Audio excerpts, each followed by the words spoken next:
Hello friends, कैसे हैं आप सभी लोग।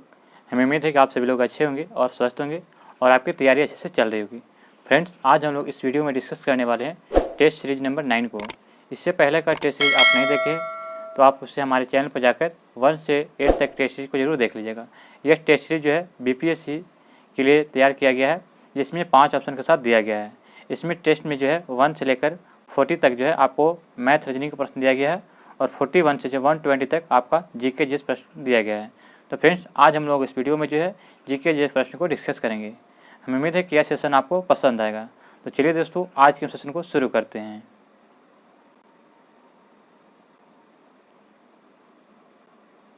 भारतीय राष्ट्रीय कांग्रेस ने पहला असहयोग आंदोलन किस वर्ष में शुरू किया था। तो भारतीय राष्ट्रीय कांग्रेस ने अपना पहला असहयोग आंदोलन तो किस वर्ष शुरू किया गया था। तो दोस्तों, यह शुरू किया गया था 1920 में। सभी लोग जानते हैं कि 1 अगस्त 1920 को जो है असहयोग आंदोलन शुरू किया गया था और इसी दिन जो है तिलक जी की मृत्यु हुआ था और तिलक स्वराज फंड की स्थापना किया गया था। तो ये याद रखिएगा। ऑप्शन नंबर सी इसका राइट आंसर देगा। 1917 में जो चंपारण सत्याग्रह हुआ था, 1918 में जो है मिल मजदूर हुआ था, खेड़ा भी हुआ था और जो है 1921 में देखा जाए तो मोपला विद्रोह भी हुआ था। तो याद रखिएगा। महात्मा गांधी जब द्वितीय गोलमेज सम्मेलन में सभा में भाग लेने लंदन गए थे तो ठहरे थे कहाँ। तो जब महात्मा गांधी जब द्वितीय गोलमेज सम्मेलन में सभा में भाग लेने गए थे तो कहाँ ठहरे थे। तो आपका इसका सही उत्तर हो जाएगा option number A, Kingsley hall. वहाँ जो था किंग्सले हॉल में जो है ठहरे थे। ऑप्शन नंबर ए इसका राइट आंसर होगा। ये तीनों गोलमेज सम्मेलन देखा जाए तो ये तीनों गोलमेज सम्मेलन जो है कहाँ हुआ था, तो लंदन में हुआ था। आज़ाद हिंद फौज दिवस किस तिथि को मनाया जाता है। तो आज़ाद हिंद फौज दिवस या किस तिथि को मनाया जाता है। तो दोस्तों 12 नवंबर 1945 को जो है आज़ाद हिंद फौज दिवस मनाया जाता है। ऑप्शन नंबर बी इसका राइट आंसर देगा। आज़ाद हिंद फौज दिवस कब मनाया जाता है, तो 12 नवंबर 1945 को। ऑप्शन नंबर जो है बी इसका राइट आंसर देगा। नेक्स्ट प्रश्न दिया गया है कि ब्रिटिश काल में किस एक्ट में विद्वान भारतीयों को बढ़ावा देने तथा देश में आधुनिक विज्ञान के ज्ञान को प्रोत्साहित करने के सिद्धांत को शामिल किया गया है। तो यह शामिल किया गया था कब, तो 1813 के चार्टर एक्ट में।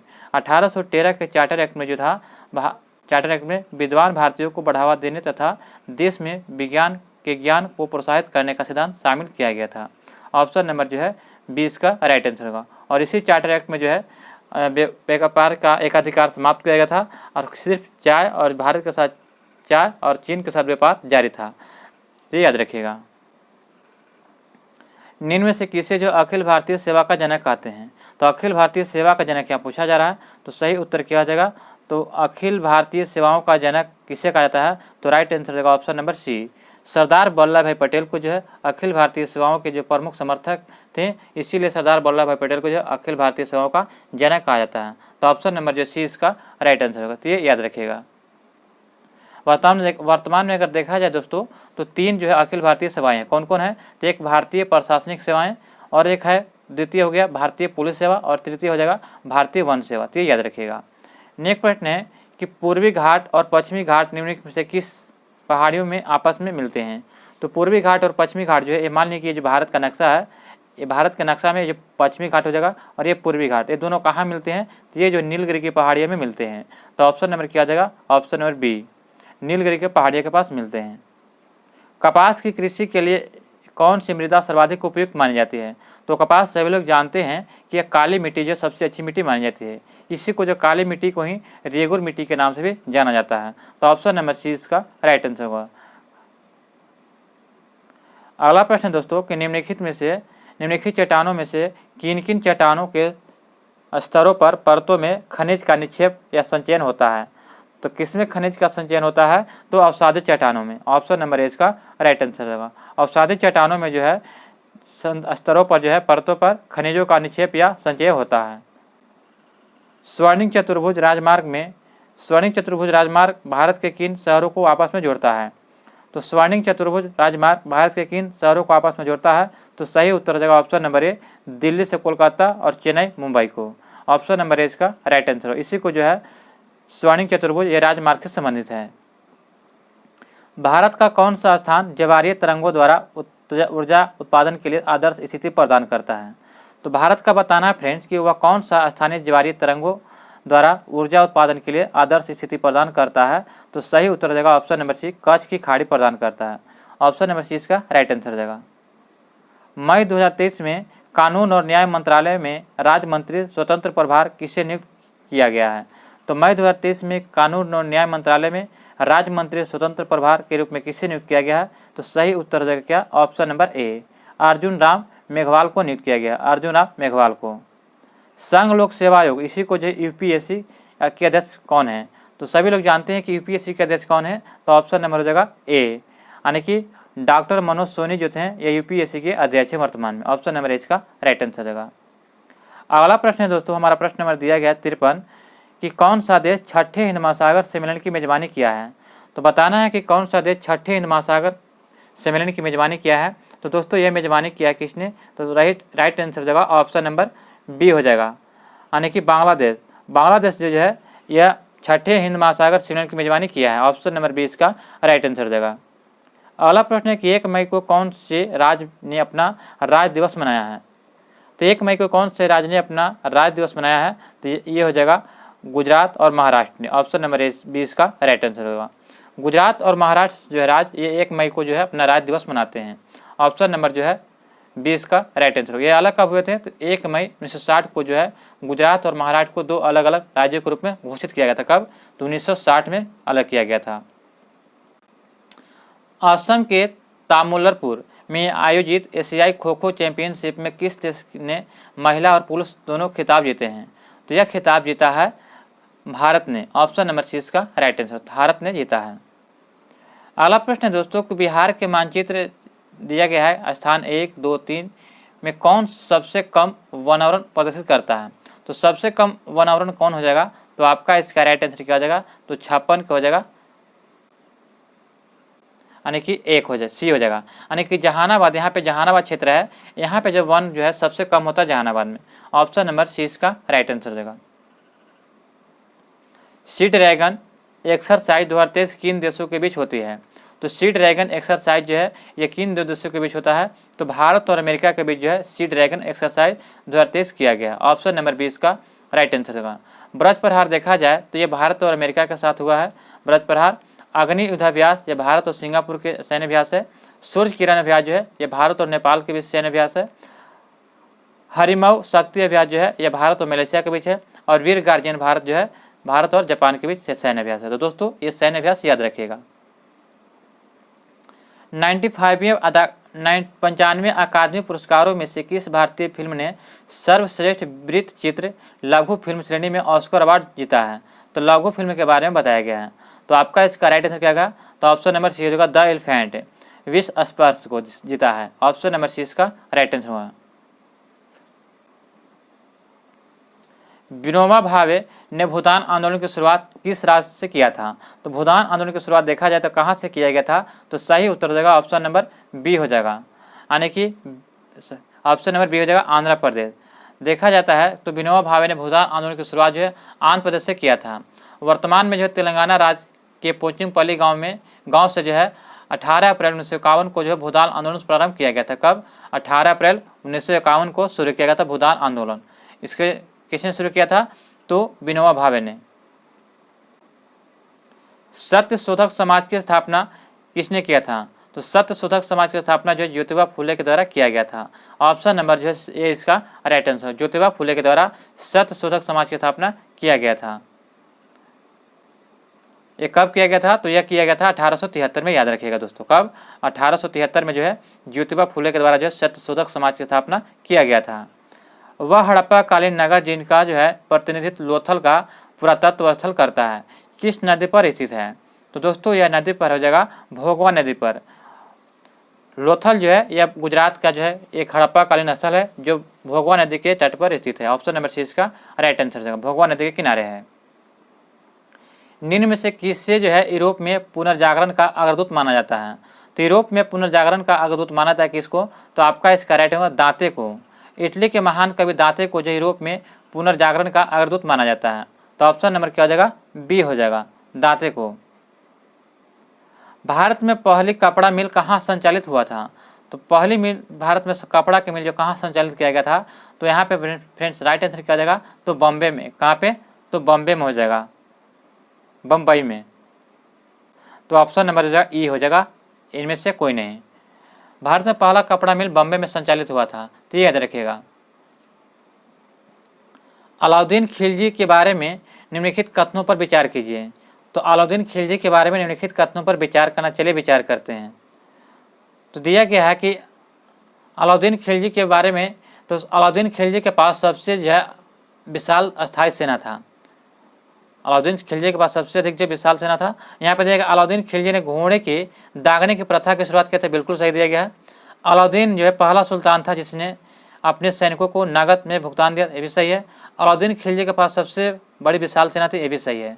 तो दोस्तों आपका इसका राइट आंसर क्या हो जाएगा, तो एक से अधिक हो जाएगा, ऑप्शन नंबर 4। किस नदी पर नागार्जुन सागर परियोजना स्थित है? तो नागार्जुन सागर परियोजना सभी लोग जानते हैं कि जो है कृष्णा नदी पर है, ऑप्शन नंबर हो जाएगा ए।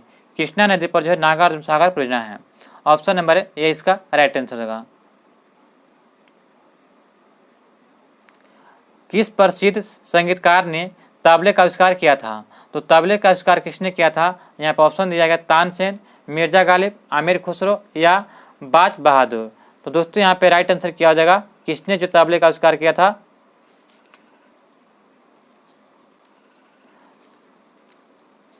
तो आपका यहाँ पे राइट आंसर हो जाएगा ऑप्शन नंबर जो है सी इसका राइट आंसर होगा। आमिर खुसरो ने जो है तबले का आविष्कार किया था, तो ये याद रखिएगा, आमिर खुसरो ने। प्रसिद्ध संगीतकार आमिर खुसरो ने तबले का आविष्कार किया था। आमिर खुसरो ने भी सितार का भी आविष्कार एवं तबला का भी किया था, तो ये याद रखिएगा। अगला प्रश्न दिया गया कि पश्चिमी तटीय मैदान के विभाजन के संदर्भ में, पश्चिमी तटीय मैदान के विभाजन के संदर्भ के निम्नलिखित में से कौन सा युग्म सही सुमेलित नहीं है? तो नहीं है तो ये हो जाएगा केरल जो है कोरोमंडल तट में है, ऑप्शन नंबर जो 20 का गलत है। कोरोमंडल तट जो है तमिलनाडु तट के सहारे है, यहाँ पे तमिलनाडु तट के सहारे कोरोमंडल है, तो जो ये गलत हो जाएगा। महाराष्ट्र कोंकण तट, गुजरात काठियावाड़ तट, जबकि बी गलत है। 68 दिया गया कि डैश को समान रूप से सैल, मलबा या ढाल से गिरने वाली मिट्टी के बृहद संचलन के रूप में परिभाषित किया गया है। तो किस रूप में परिभाषित किया गया है? तो भू संकलन के रूप में, ऑप्शन नंबर सी इसका राइट आंसर होगा। भू संकलन के समान रूप से सैल, मलबा या ढाल के गिरने वाली मिट्टी के बृहद संचलन के रूप में परिभाषित किया जाता है। हिमनद के द्वारा लगाए गए पदार्थ जैसे छोटे बड़े सेल, रेत एवं तलछट मिट्टी निक्षेप होते हैं, जिन्हें हिमनद डैश क्या कहा जाता है? तो इससे जो कहा जाता है हिमोद कहा जाता है, हिमोड है, ऑप्शन नंबर ए इसका राइट आंसर होगा। इनमें से किस भारतीय राज्य की सीमाएं चीन, नेपाल और भूटान से जुड़ी हुई है? तो यह जुड़ा हुआ सिक्किम के। सिक्किम एक राज्य है जिसकी सीमाएं जो चीन, नेपाल और भूटान से जुड़ी हुई है। हिमाचल प्रदेश में स्थित जो है लाहुल और स्पीति घाटियां कुल्लू घाटी से किस तरह द्वारा जुड़ी हुई है? तो यह जुड़ा हुआ किस तरह के द्वारा? तो रोहतांग दर्रे के द्वारा ये जुटा हुआ है, ऑप्शन नंबर 20 का राइट आंसर देगा। लोकहितवादी मुकदमे की संकल्पना का उद्भव किस देश से हुआ है? तो यह जो संकल्पना जो का उदय हुआ कहाँ से? तो यूएसए से। लोकहितवादी मुकदमे की संकल्पना का उदय जो है संयुक्त राज्य अमेरिका से हुआ है, ऑप्शन नंबर जो है सी इसका राइट आंसर है, संयुक्त राज्य अमेरिका से। फ्रेंड्स हमें उम्मीद है कि आपको यह वीडियो पसंद आ रहा होगा। अगर अभी तक हमारे चैनल को सब्सक्राइब नहीं किए तो चैनल को सब्सक्राइब कर लें और बेल आइकन नोटिफिकेशन को ऑन कर लें ताकि हमारी वीडियो सबसे पहले आप तक पहुंचे।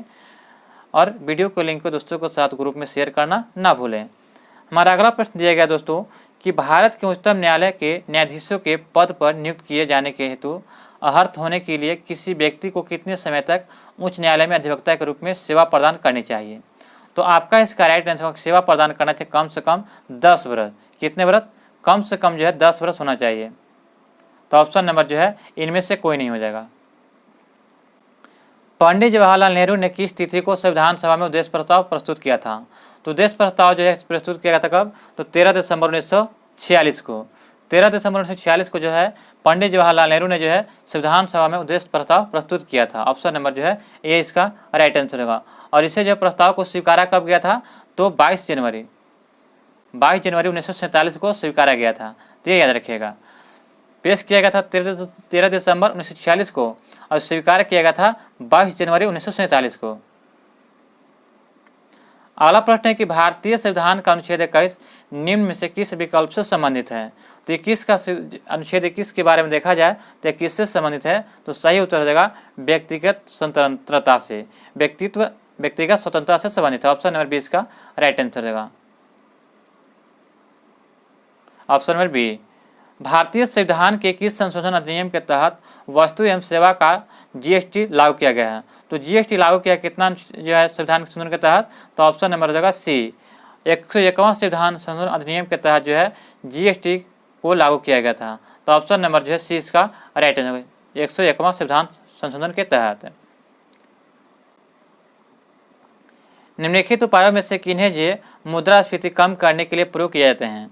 तो मुद्रास्फीति कम करने के लिए किसका प्रयोग करते हैं? तो दोस्तों आपका इसका राइट आंसर क्या जाएगा कि यहाँ पे जो एक से अधिक हो जाएगा, क्योंकि जो है यहाँ पे नगद आरक्षित अनुपात CRR में वृद्धि होता है और जो है SLR में वृद्धि होता है, यानी सावधिक तरलता अनुपात में वृद्धि होता है और राजकीय कोषीय घाटा में कमी होता है और बैंक दर में भी वृद्धि आदि होते हैं। तो ये जो है आपका राइट आंसर होगा एक से अधिक हो जाएगा ऑप्शन नंबर ई 4। 1, 2, 3 ये तीनों सही है, तो ऑप्शन नंबर 4 हो जाएगा एक से अधिक सही। निम्नलिखित समस्याओं में से कौन सी समस्या भारतीय अर्थव्यवस्था से निरंतर रूप से जुड़ी हुई है? तो निरंतर रूप से जुड़ा हुआ है, तो आपका इसका सही उत्तर हो जाएगा ऑप्शन नंबर क्या हो जाएगा उपयुक्त में से एक से अधिक हो जाएगा, क्योंकि भारतीय अर्थव्यवस्था जो है मुद्रास्फीति, राजकोषीय घाटा, चालू खाता ये सभी से जुड़े हुए हैं। तो ऑप्शन नंबर जो है ए, बी, सी यानी कि एक से अधिक हो जाएगा। निम्नलिखित में से किसे विश्व का चीनी का कटोरा कहते हैं? तो आप लोग सभी लोग पढ़ते आ रहे हैं कि चीनी का कटोरा किसे कहते हैं, तो आपका इसका राइट आंसर क्या हो जाएगा? तो ऑप्शन नंबर हो जाएगा बी, क्यूबा को जो चीनी का कटोरा कहते हैं। ऑप्शन नंबर 20 का राइट आंसर हो जाएगा। किस निम्न स्तरीय वस्तु की मांग में वृद्धि उपभोक्ता की आय में डैश के साथ वृद्धि होती है? तो यह वृद्धि होता है गिरावट के साथ। अगर किसी निम्न स्तरीय वस्तु की मांग में वृद्धि उपभोक्ता की आय में गिरावट के साथ होती है, ऑप्शन नंबर 20 का राइट आंसर हो जाएगा। किस गवर्नर जनरल ने भारत में सती प्रथा का अंत किया था? तो सभी लोग जानते हैं कि 1829 में राजा राममोहन राय और जो लॉर्ड विलियम बेंटिंक के सहयोग से जो है यह सती प्रथा का अंत किया गया था। तो ऑप्शन नंबर 6 का राइट आंसर होगा लॉर्ड विलियम बेंटिंक। अगर जो भारतीय पूछते हैं तो राजा राममोहन राय हो जाते हैं। बिहार सरकार द्वारा शून्य कार्बन उत्सर्जन का लक्ष्य कब रखा है? यानी कि कार्बन को शून्य रखने का लक्ष्य कब रखा है? तो ये हो जाएगा ऑप्शन नंबर क्या हो जाएगा? तो इनमें से कोई नहीं, क्योंकि जो है 2040 तक रखा गया। कब तक? 2040 तक। और कुछ जो है लक्ष्य और देख लेते हैं कि सभी घरों में प्रीपेड मीटर कब तक लगाया जाएगा? तो 2025 तक। और 100% साक्षरता प्राप्ति कब हो जाएगा? तो 2030 तक हो जाएगा। और जो टीबी समाप्त कब तक हो जाएगा? तो 2025 तक। और रेड समाप्त कब होगा? तो 2030 तक। ये याद रखिएगा। चंडीगढ़ के रॉक गार्डन का विकास किसने किया था? तो चंडीगढ़ के जो रॉक गार्डन है उसका विकास किसने किया था? तो आपका इसका राइट आंसर होगा नेक चंद के द्वारा किया गया था। कब? तो 1958 में किया गया था। रॉक गार्डन का स्थापना 1958 में किया गया था। तो ये किसके द्वारा? तो नेक चंद के द्वारा। ऑप्शन नंबर जो है 20 का राइट आंसर होगा। अगला प्रश्न है कि नवंबर में भारत का कौन सा राज्य संगाई महोत्सव मनाता है? तो नवंबर में भारत का कौन सा राज्य संगाई महोत्सव मनाता है? तो दोस्तों आपका इसका राइट आंसर क्या हो जाएगा? तो यह संगाई महोत्सव मनाता है जो क्या हो जाएगा? तो मणिपुर। मणिपुर एक राज्य है जो नवंबर में जो है संगाई महोत्सव त्यौहार मनाता है। तो ऑप्शन नंबर क्या हो जाएगा? इनमें से कोई नहीं। निम्नलिखित में से कौन सा समुद्रीय बंदरगाह और तेल परिष्करण केंद्र दोनों है? तो दोनों है, तो यह हो जाएगा आपका मंगलूर, हल्दिया और विशाखापट्टनम। मंगलूर, हल्दिया और विशाखापट्टनम जो है ये जो क्या होता है कि यहाँ पे समुद्री बंदरगाह और तेल प्रसंस्करण केंद्र दोनों है। ऑप्शन नंबर 6 का राइट आंसर हो जाएगा। अगला प्रश्न है कि 100% हर घर नल जल पहुँचाने वाला बिहार का पहला जिला कौन घोषित हुआ? तो बिहार का जो पहला जिला अरवल जिला है। यहाँ पे जो 100% हर घर नल जल योजना जो है पहुँचाने वाला ये जिला हासिल किया है। ऑप्शन नंबर सी हो जाएगा अरवल जिला। अरवल जिला देखिएगा तो हर एक घर में जो है नल जल योजना चालू किया गया है। वर्ष 2020 में बिहार के प्रथम प्रवासी पक्षी महोत्सव किस जिला में आयोजित किया गया था? तो पक्षी दिवस आयोजित किया गया था। तो आपका इसका राइट होगा भागलपुर में। वर्ष 2020 में बिहार के जो प्रथम प्रवासी पक्षी महोत्सव जो है ये भागलपुर में आयोजित किया गया था। ऑप्शन नंबर जो है ये इसका राइट आंसर होगा। बिहार का पहला तैरता हुआ सौर पावर प्लांट कहाँ बनकर तैयार हो गया? तो यह तैयार हुआ कहाँ पे? तो दरभंगा में। दरभंगा में जो है तैरता हुआ पावर प्लांट बनकर तैयार हो गया सौर बिहार का पहला तैरता हुआ सौर पावर प्लांट कहाँ हुआ, बनकर तैयार हुआ, तो दरभंगा जिला में। इनमें से कौन सा असम का पारंपरिक शास्त्रीय नृत्य है, तो असम का पारंपरिक शास्त्रीय नृत्य हो जाएगा, तो ऑप्शन नंबर जाएगा सी, सत्रिया जो है यह असम का जो है पारंपरिक शास्त्रीय नृत्य है। ऑप्शन नंबर सी इसका राइट आंसर जाएगा। भारत के किस राज्य या राज्यों को लुढ़कती पहाड़ियों की भूमि के नाम से जाना जाता है, तो सभी लोग जानते हैं कि मिजोरम जो है ये लुढ़कती पहाड़ियों की भूमि के नाम से जाना जाता है। भारत के मिजोरम राज्य को लुढ़कती पहाड़ियों की भूमि के नाम से जाना जाता है, तो ऑप्शन नंबर जो है बी इसका राइट आंसर देगा। कौन जो है यौवन के समय लड़कों में दिखने वाला परिवर्तन को लाता है, तो परिवर्तन को लाता है, तो सही उत्तर क्या हो जाएगा, तो ऑप्शन नंबर 91 हो जाएगा। इनमें से क्या हो जाएगा कि यह जो हो जाएगा टेस्टोस्टेरोन, टेस्टोस्टेरोन जो होता है, टेस्टोस्टेरोन ये जो होता है यानी कि लड़कों को जो है यानी कि दिखने जाने वाले उम्र के साथ यौन समय लड़कों में दिखे जाने वाले ये परिवर्तन का कारण होता है टेस्टोस्टेरोन, तो ऑप्शन नंबर क्या हो जाएगा, इनमें से कोई नहीं, ऑप्शन नंबर 5 हो जाएगा। नेक्स्ट प्रश्न दिया गया दोस्तों कि एक बिंदु प्रकाश स्रोत से एक समानांतर किरण पुंज उत्पन्न करने के लिए इनमें से किस प्रकाशीय उपकरण का प्रयोग किया जाता है, यह प्रयोग किया जाता है, ऑप्शन नंबर सी हो जाएगा, यानी कि उत्तल लेंस और हो जाएगा आपका अवतल लेंस, उत्तल लेंस और अवतल दर्पण हो जाएगा। उत्तल लेंस और अवतल दर्पण में होता है क्या कि समानांतर किरण पुंज उत्पन्न करने के लिए इसमें प्रकाशीय उपकरण का प्रयोग किया जाता है, तो ऑप्शन नंबर सी हो जाएगा 1 और 3 हो जाएगा। कौन एकल परमाणु अणु का एक उदाहरण है, तो कौन एकल परमाणु अणु का उदाहरण है, तो आपका इसका राइट आंसर क्या हो जाएगा, यह जो है इनमें से कोई नहीं हो जाएगा, ऑप्शन नंबर 5, ऑप्शन नंबर क्या हो जाएगा 5। आर्गन जो है एकल परमाणु अणु का उदाहरण है, क्या चीज आर्गन, तो याद रखिएगा आर्गन। अगला प्रश्न है कि सेल्सियस और केल्विन तापमान के बीच क्या संबंध है, तो सेल्सियस और केल्विन तापमान के बीच क्या संबंध होता है, तो सही उत्तर हो जाएगा ऑप्शन नंबर क्या हो जाएगा, तो 94 का हो जाएगा ए। 0 डिग्री सेल्सियस बराबर होता है 273 केल्विन होता है, ऑप्शन नंबर ए इसका राइट आंसर हो जाएगा। कौन जो विकासवादी संबंधों का प्रमाण प्रदान करता है, तो कौन विकासवादी संबंधों का प्रमाण प्रदान करता है, तो यह आपका राइट आंसर होगा जीवाश्म। जीवाश्म जो है यह विकासवादी संबंधों का प्रमाण प्रदान करता है। किसी निर्दिष्ट दिशा में किसी वस्तु की गति को क्या कहा जाता है, तो किसी निर्दिष्ट दिशा में किसी वस्तु की गति को क्या कहा जाता है, तो सही उत्तर हो जाएगा वेग कहते हैं, क्या वेग, ऑप्शन नंबर सी इसका राइट आंसर हो जाएगा। किस रंग का विचलन कोण सबसे कम होता है, तो विचलन कोण पूछा जा रहा है दोस्तों, तो सही उत्तर क्या हो जाएगा, ऑप्शन नंबर ए। लाल रंग का जो विचलन कोण सबसे जो है क्या होता है, इस कम होता है, लाल रंग का विचलन कोण सबसे कम होता है, तो ऑप्शन नंबर ए इसका राइट आंसर होगा। और लाल रंग के जो है प्रकीर्णन भी सबसे कम ही होता है और तरंगदैर्घ्य इसका सबसे अधिक होता है, तो यह याद रखिएगा। निम्नलिखित में से क्या क्षार के बारे में सत्य नहीं है, तो क्षार के बारे में देखा जाए तो सत्य नहीं है, तो आपका यहाँ पे क्या हो जाएगा कि क्षार के बारे में, तो ऑप्शन नंबर ए हो जाएगा, यानी कि इनमें से कोई नहीं, क्योंकि जो है जलीय अवस्था में विद्युत के सुचालक होते हैं, गलत है। सत्य, यह जो है जलीय अवस्था में क्षार जो होता है विद्युत का सुचालक होता है, बिल्कुल सही है, गलत नहीं दिया गया है।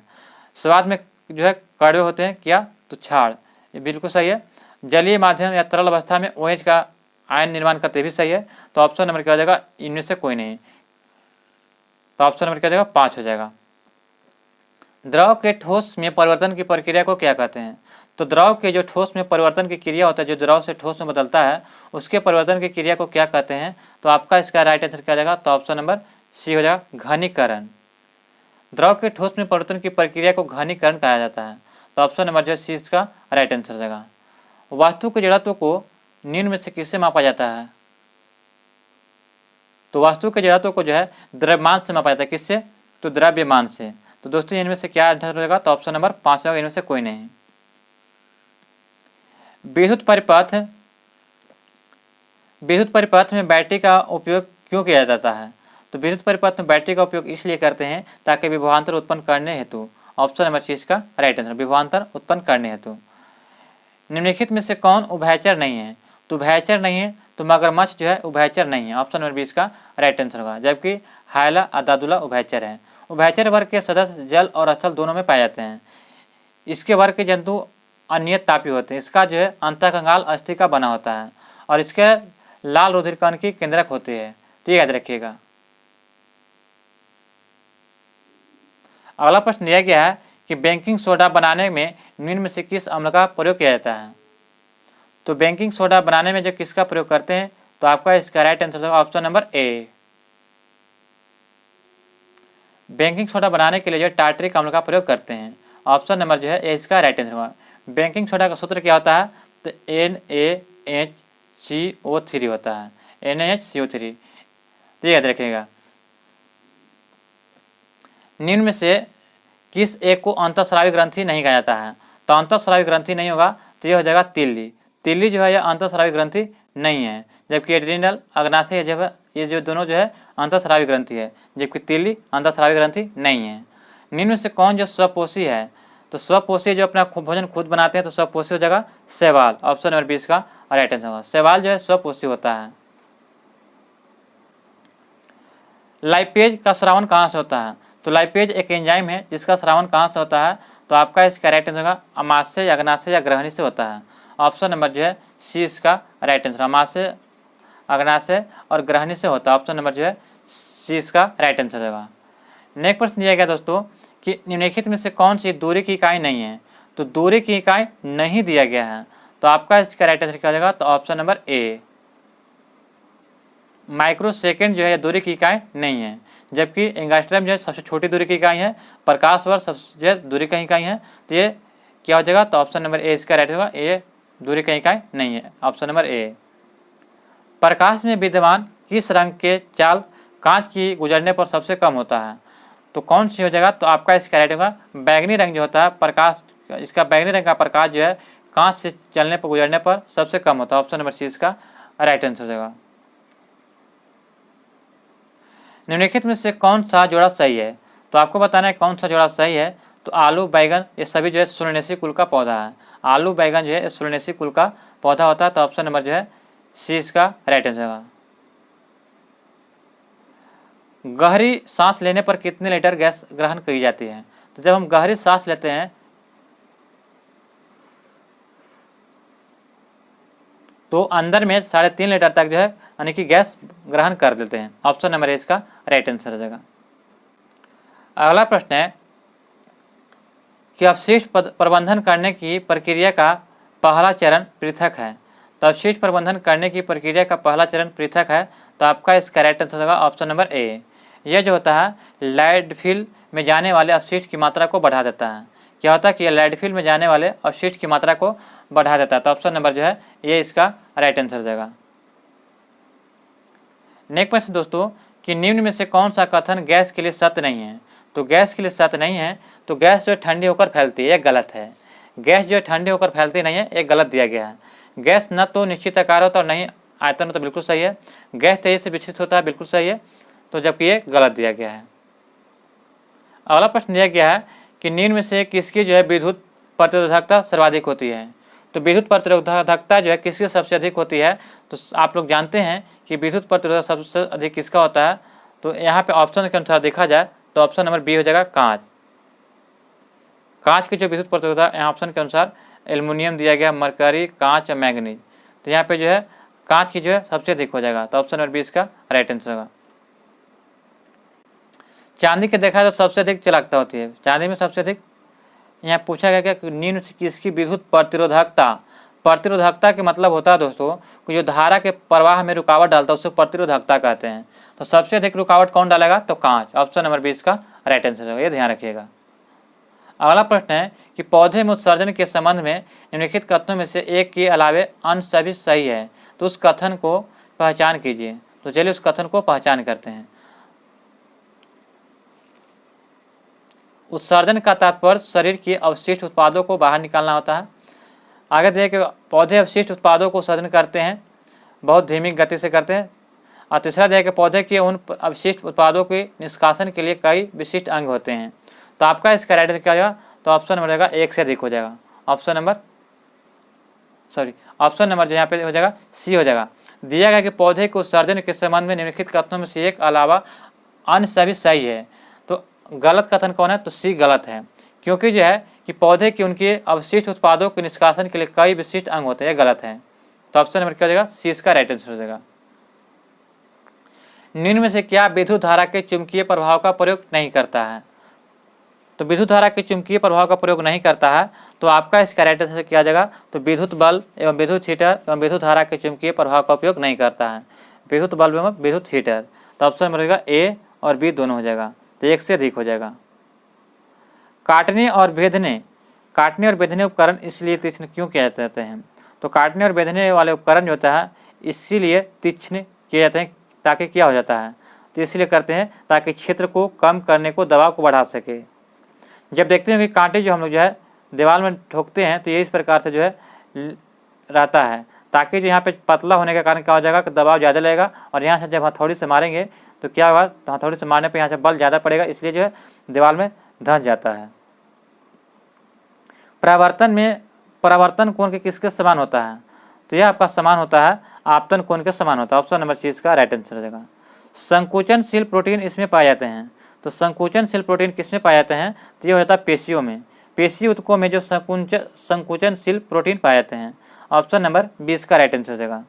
वनोन्मूलन के प्रभाव के बारे में बनाए गए निम्न कथनों में से कौन एक सही है, तो सही हो जाएगा ऑप्शन नंबर क्या हो जाएगा 4 हो जाएगा, क्योंकि ये पृथ्वी पर तापमान और प्रदूषण स्तरों को बढ़ाता है, बिल्कुल सही दिया गया है। यह वायुमंडल में CO2 के स्तर को बढ़ाता है, ये भी सही है, तो ऑप्शन नंबर जो बी एस सही हो जाएगा।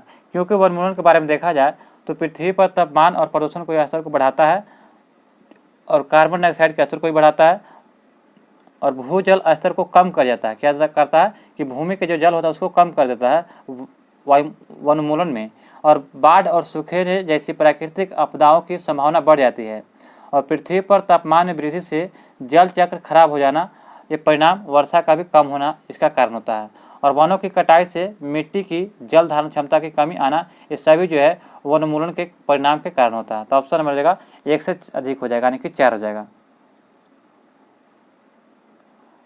नेक्स्ट प्रश्न दिया गया है कि सूक्ष्म जीवों के किस समूह से मलेरिया तथा कालाजार के कारक जीव संबंधित होते हैं, तो सूक्ष्म जीवों के किस समूह से मलेरिया तथा कालाजार के कारक जीव संबंधित होते हैं, तो आपका इसका राइट आंसर होगा प्रोटोजोआ से।